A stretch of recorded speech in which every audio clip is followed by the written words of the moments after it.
Welcome dito sa Angat Ka, and let's discuss itong 5x3 co-learning program, ang ating internship system with Capital Build a Fund. Now, if you are here, we assume that you have already taken some of our free lessons or yung ating free course.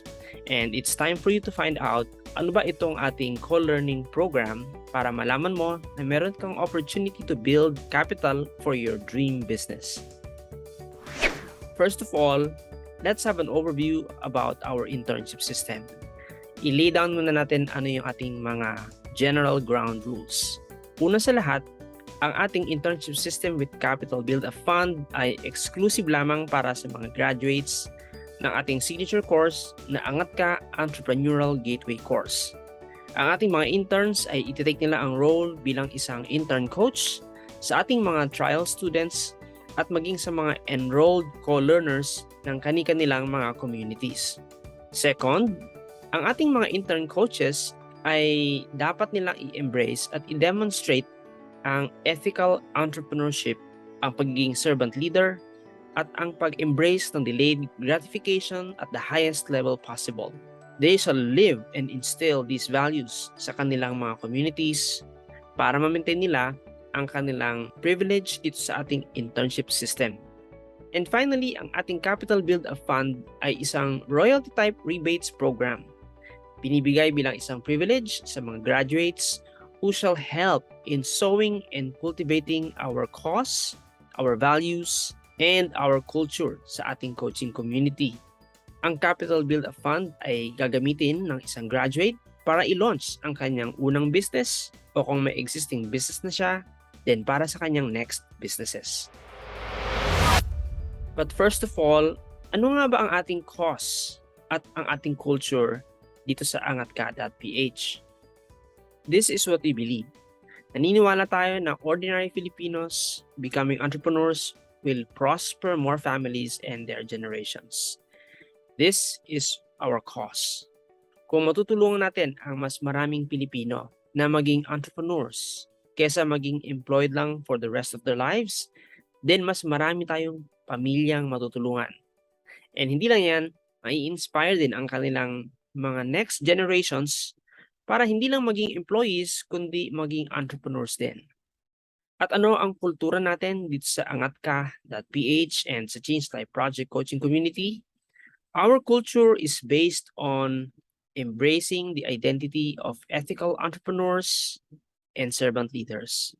Yes, hindi lang po tayo dapat maging negosyante, kundi maging isang ethical na entrepreneur, at hindi lang tayo dapat maging leader, kundi maging isang servant leader.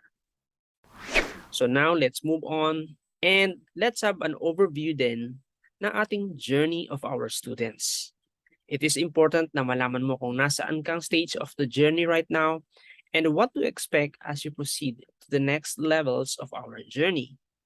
Una sa lahat, ang journey ay nagsisimula by first exploring our free course. Ito ang kagandahan. Ibinibigay natin ng libre ang first course natin para ma-enjoy at ma-test muna ng mga students kung okay sa kanila at nakikita nila ang sarili nila bilang isang entrepreneur. So, everybody starts as a trial student. Now, of course, maybe some of them will continue, maybe some of them will not. And that is fine. Kung na-busy ngayon, pwedeng bumalik yan someday in the future. But let's say isa kang aspiring entrepreneur.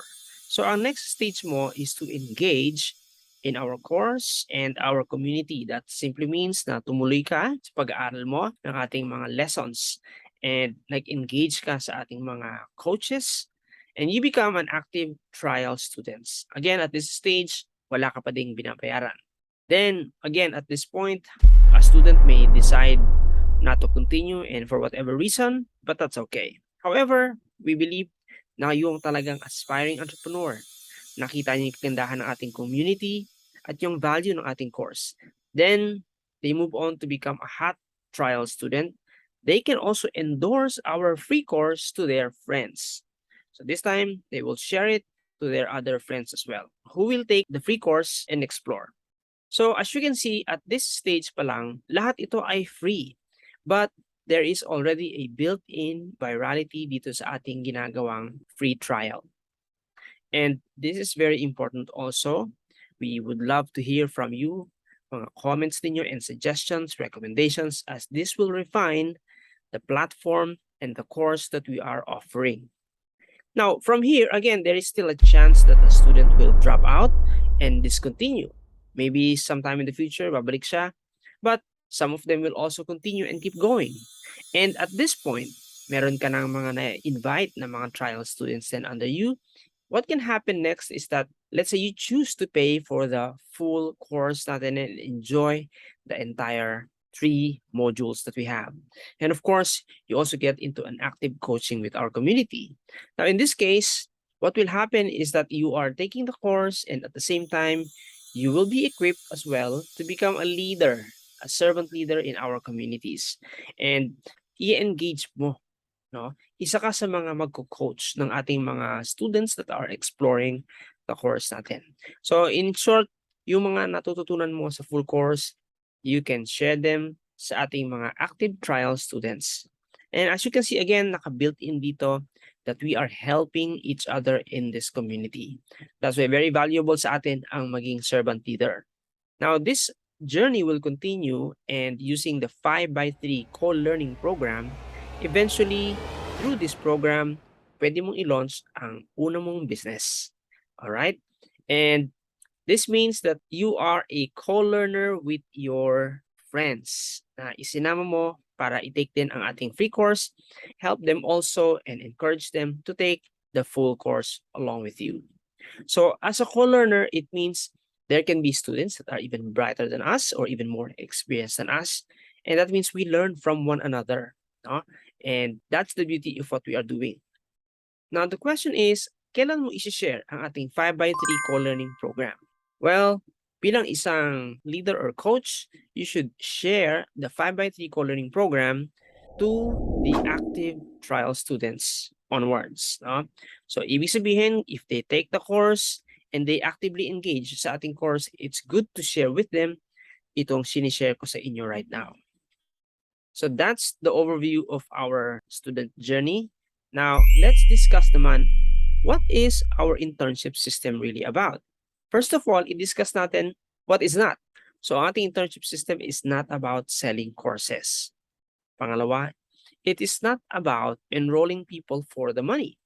You will miss out the long-term goal that we have if you are focused on making money for the short term. This is not the platform for that. Pangatlo, this is not about talking to countless strangers. Hindi po. You see, selling is a hard thing to do. Hindi lahat ng tao kaya magbenta, hindi lahat ng tao gusto magbenta. And, enrolling people for money, other people will sense that. Malalaman ng tao na may agenda ka lang sa kanila and not really to help them. So, we don't encourage that this is your intention. And of course, talking to countless strangers is even more difficult. Lastly, this is not about immediate active income. So what is our internship system all about? First of all, it's about sowing and cultivating our cause and culture. So in short, kailangan namin na magpapalaganap ng ating cause and culture, and for that reason that you are actually being rewarded. Pangalawa, it is about building yourself as a preferred partner. What do we mean by that? You see, in the future, the friends that you brought in para i-take din ang ating course will be able to raise their own capital. Now, if in the future, they will look for a partner, pipiliin ka ba nila or hindi? It depends on how you are as a coach sa kanila habang sila ay nag-i-intern. So, it's very important that you embrace servant leadership, because if you do that in the future, alam nila, hindi mo sila pababayaan, and that you are a good team player, you are a good mentor and a coach. Next, this is about demonstrating servant leadership. And next, it is about practicing delayed gratification. You see, itong ginagawa nating internship system, it's about building long-term, slowly but surely. So we want you to practice delayed gratification, and you have to model this to your students and co-learners. That is a very important element of our internship system. Now that we have discussed the basics of our internship system,